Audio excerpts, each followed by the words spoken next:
gastric discomfort ataupun sakit perut lah. Belching tu sedawa, sorry.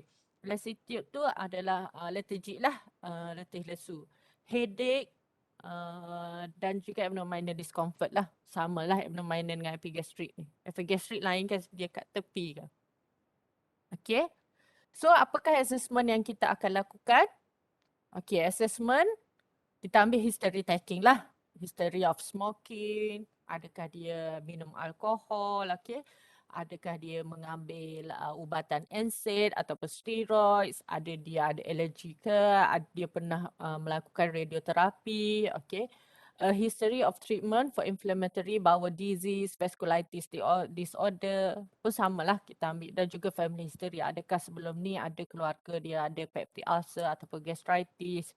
Okay, then kita buat test for H. pylori, Helicobacter pylori dalam darah lah.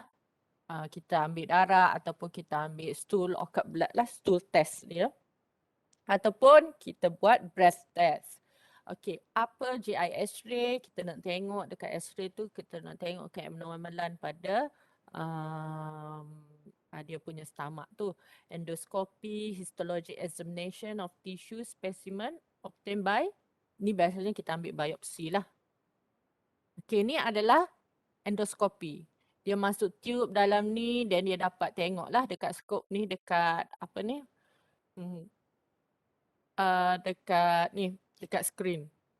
Okay, X-ray of upper digestive system, sometimes called a barium swallow lah, or upper gastrointestinal series. This series of X-ray create image of, dia akan ambil X-ray tu, esophagus, stomach dan juga small intestine untuk tengok abnormality.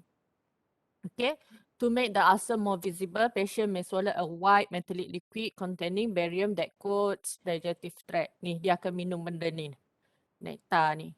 Jadi bila dia minum, bila dia ambil ni, dia ambil gambar tu, dia nampaklah lebih terang benda ni.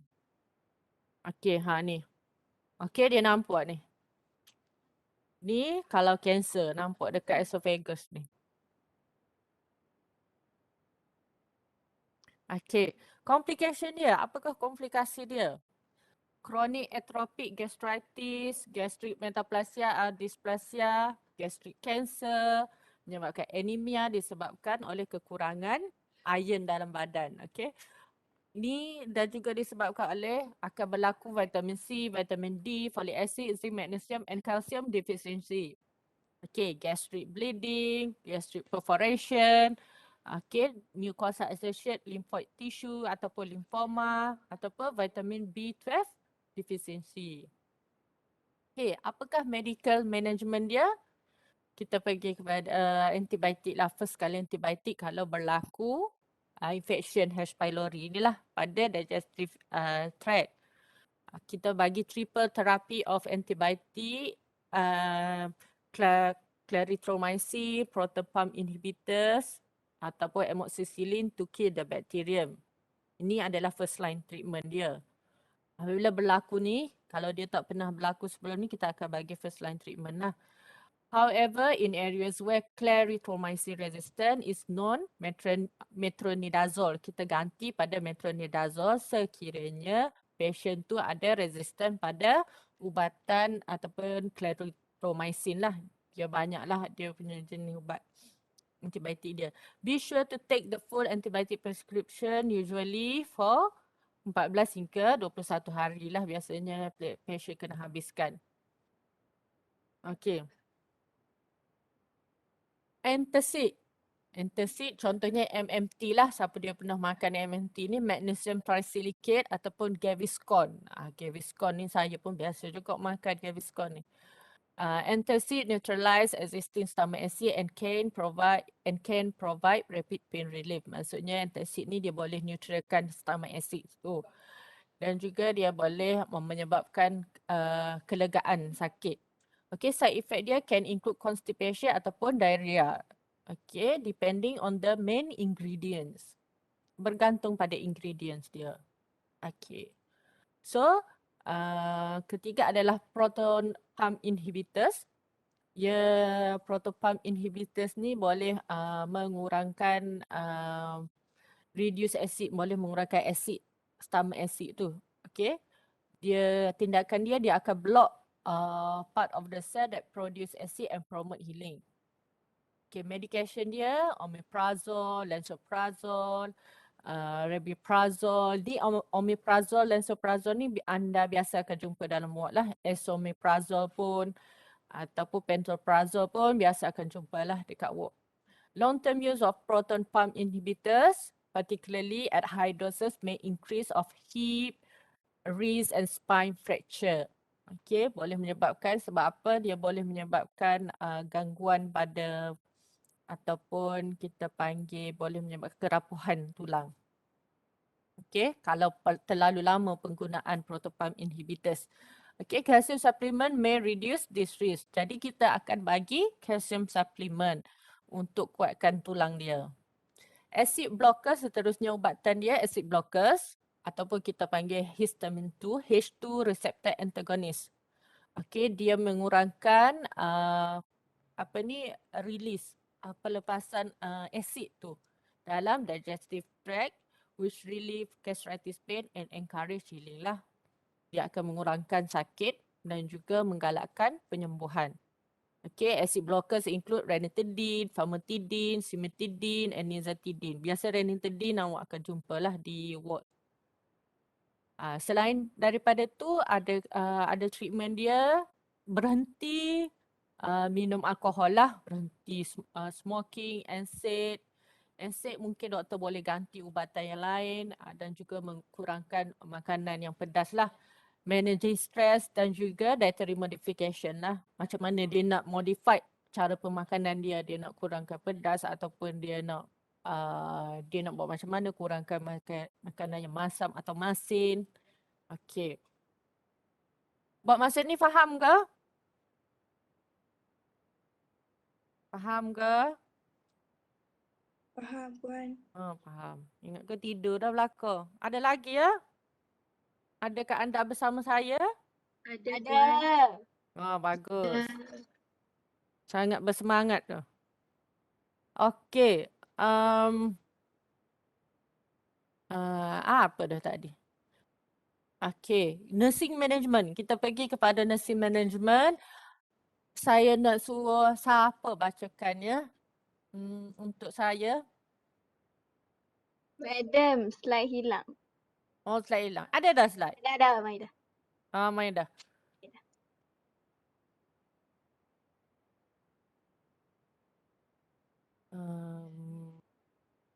Ainfa Sofia.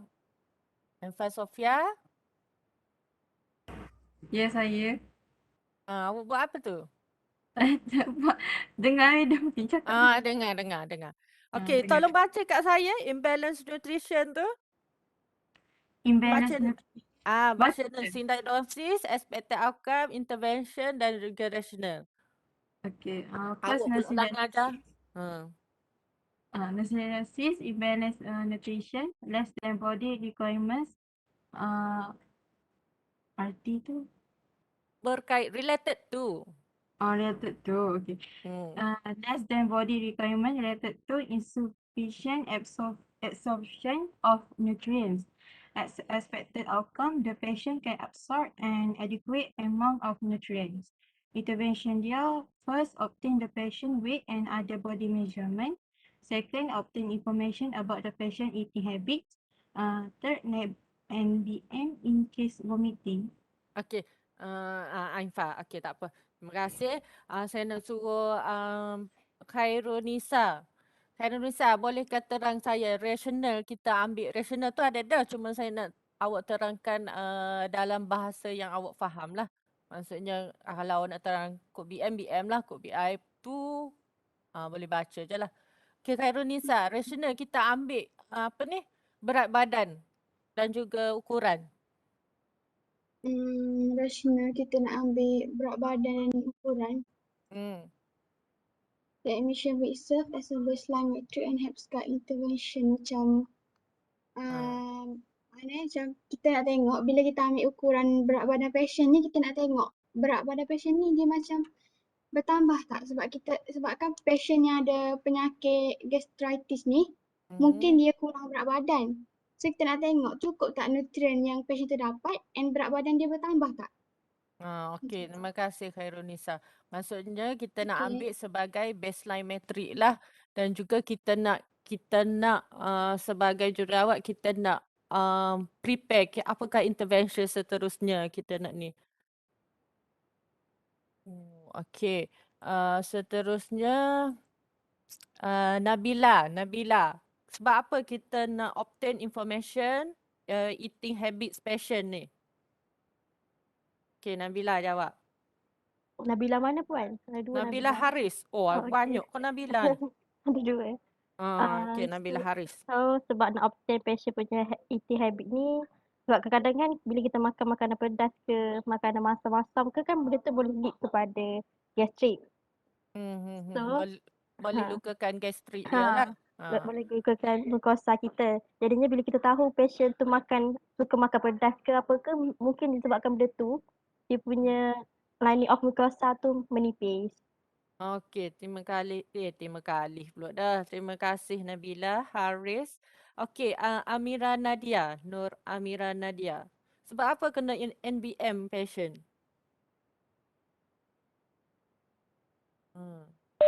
Amira.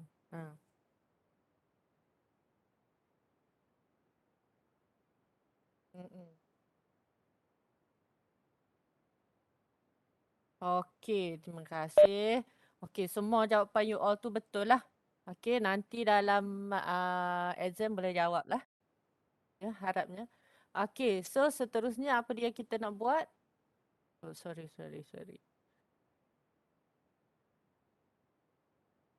Apa dia keluar ni? Okey, seterusnya adalah kita ambil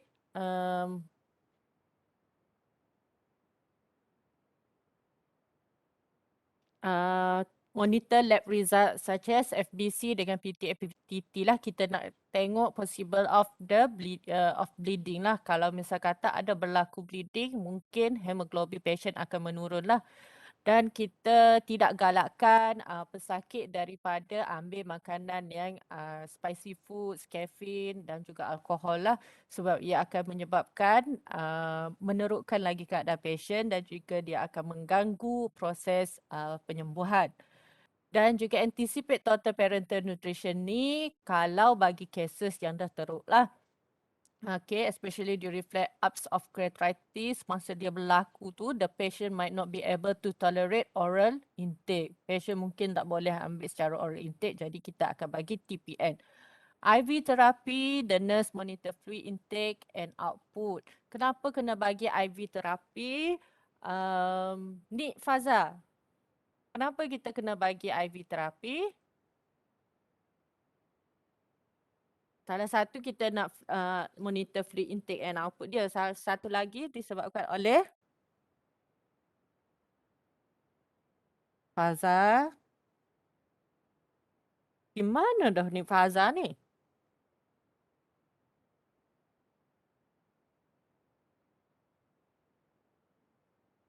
Ada. Jawab. Kenapa kena bagi IV terapi dalam keadaan patient ni? Patient dengan gastritis.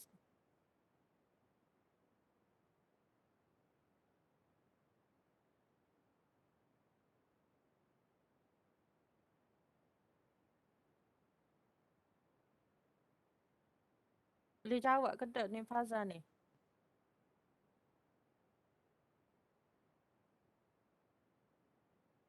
Tak boleh. Alah, tak boleh pula dah. Siapa nak tolong Faza ni? Faza, Filza. Kalau Faza tak boleh, Filza boleh Filza.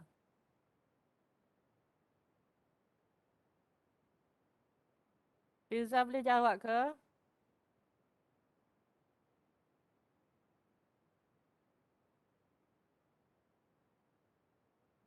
Nak bagi tenaga.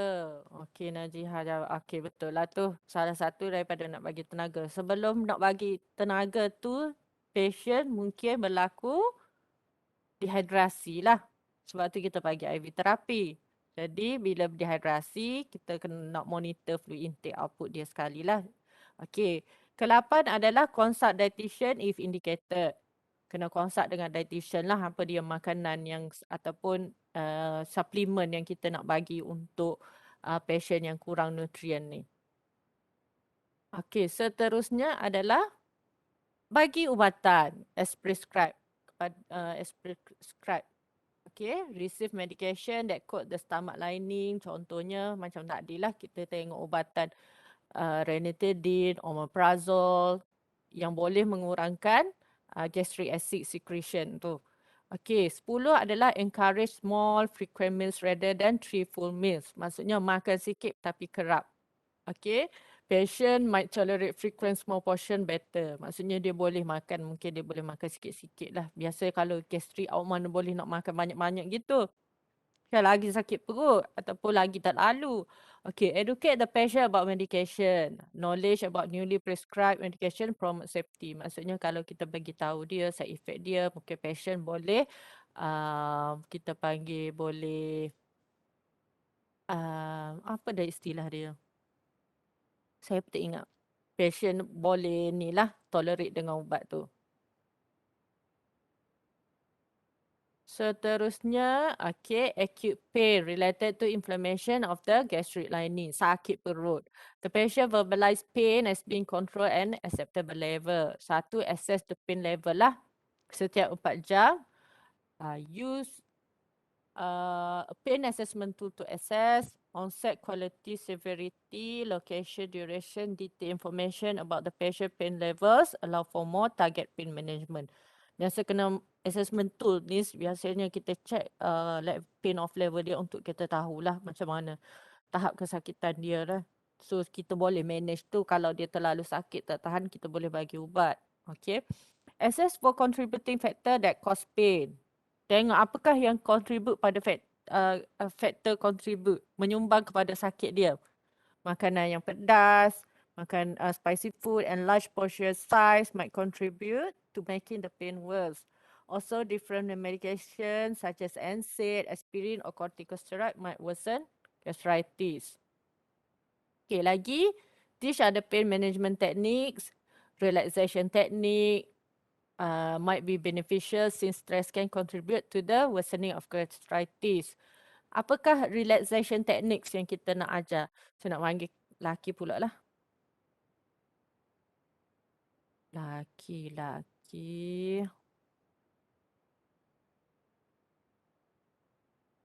Ni, Tariq Aziz.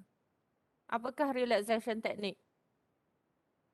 Salah satu yang awak belajar masa SEM 1 lagi. Year 1. Tariq, ada ke tak Tariq ni? Ada. Cepat Tariq. Yo, gapo? Relaxation technique. Relaxation technique. Sebelum saya tarik telinga awak. Cepat Tariq. Sekejap. Ha. Salah. Gapo Awak duk. Alah, Nabila Haris jawab dah lah. Deep breathing exercise. Alah Tariq ni. Okay, meditasi. Yoga, apa semua tu lah relaxation technique. Okay. Seterusnya adalah administer gastric medication lah. Medication yang boleh indicate to treat gastritis, mitigate inflammation process and therefore alleviate pain lah. Boleh menghilangkan kesakitan. Okay.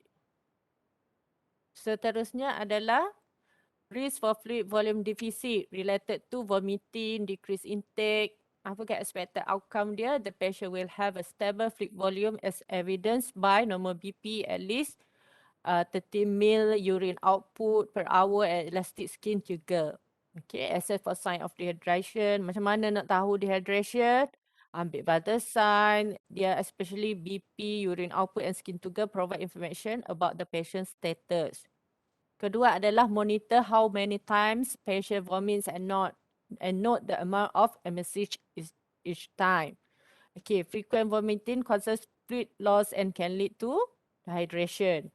Monitor the patient's BP and heart rate. Kalau berlaku intravascular decrease, the BP will drop and heart rate will increase to compensate and maintain cardiac output. Keempat adalah monitor electrolyte closely. Biasa ni kalau muntah apa boleh menyebabkan kehilangan elektrolit, terutamanya adalah potasium. Okay. Risk for fluid volume deficit, assess the patient's skin sugar and mucous membrane. Rationale dia non-elastic skin sugar and dry cracked mucous membrane adalah sign of dehydration. Monitor urine output hourly and note the colour. Urine output mestilah sekurang-kurangnya 30 ml per hour. A decrease in urine output menyebabkan sign of dehydration juga. Okay, anticipate parenteral hydration measure. Offer patient cannot take in oral fluid, patient receive fluid intravenously to replace lost fluid volume. Maksudnya masukkan Alah. Tiga. Okay, sorry. Okay, urine output should be at least 30 ml, decrease in urine output sign of dehydration. Often patient cannot take in oral fluid, patient receive fluid intravenously to replace lost fluid volume lah. Biasanya IV terapi lah kita bagi. Administer antiemetic as prescribed. Antiemetics will reduce the feeling of nausea and vomiting. Provide oral care frequently. Patient are unable to eat and drink can leave boleh menyebabkan bibir kering lah. Okay, knowledge deficit.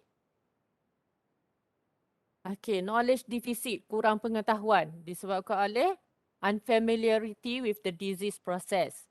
Assess the patient knowledge about gastritis. Okay, information yang disediakan untuk baseline lah. Macam mana kita nak create intervention untuk patient. Okay, teach the patient not to take additional medication over the counter. Ajar pesakit atau bagi tahu pesakit tak boleh pergi farmasi ambil ubat sendiri-sendiri tanpa jumpa doktor dulu. Okay. Many people don't know that two medication with different brands name may have the same active ingredients. The patient might end up taking multiple dose of the same drug. Maksudnya biasanya setiap company. Okey, maksudnya ada company A, company B, dia keluarkan ubat yang sama. Generic name dia sama tapi brand names dia lain.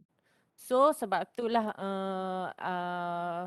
brand name ni adalah nama dagangan dia. Contoh dia nama lain lah tapi generic names dia tetap sama. Okey. Jadi kalau patient tak tahu, dia pergi beli farmasi ni, dia pergi beli ubat tu, dia pergi farmasi lain, dia pergi beli ubat sama tapi nama lain.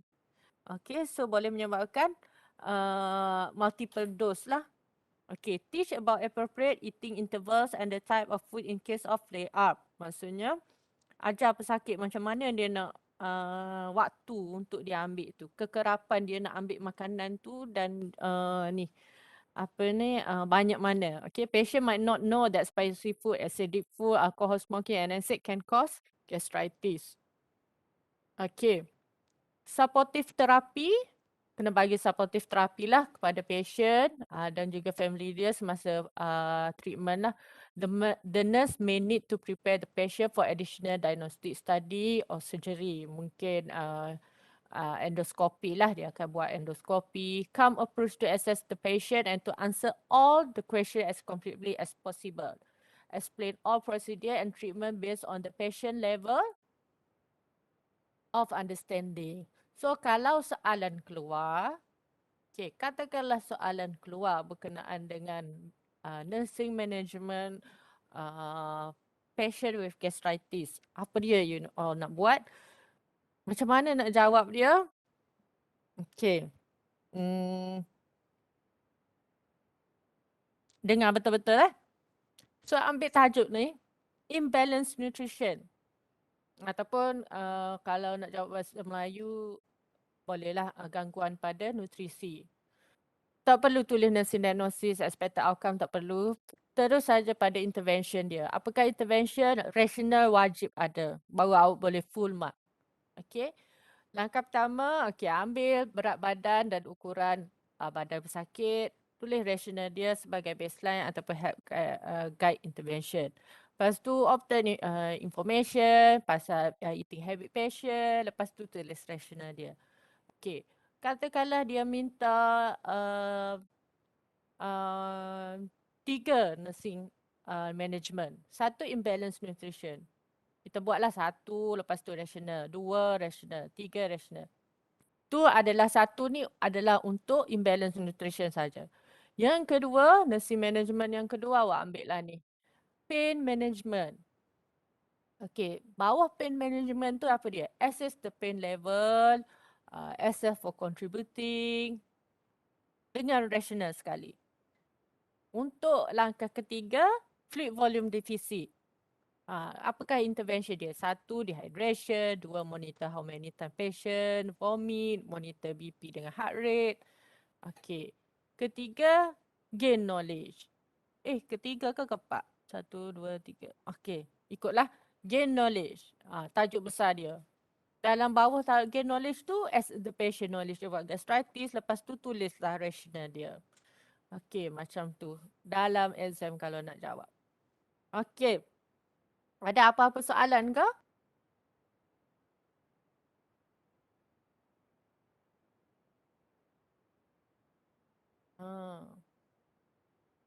Tak ada? Okay. Kalau tak ada, kita ada satu lagi tajuk. Sebelum tu saya akan bagi quiz dulu. Semua dah tanda dah ke nama dekat apa ni? Nama dekat mana ni? E-learn. Tanda kehadiran. Tanda dah puan. Okey, bagus. Okey, awak buka e-learning awak.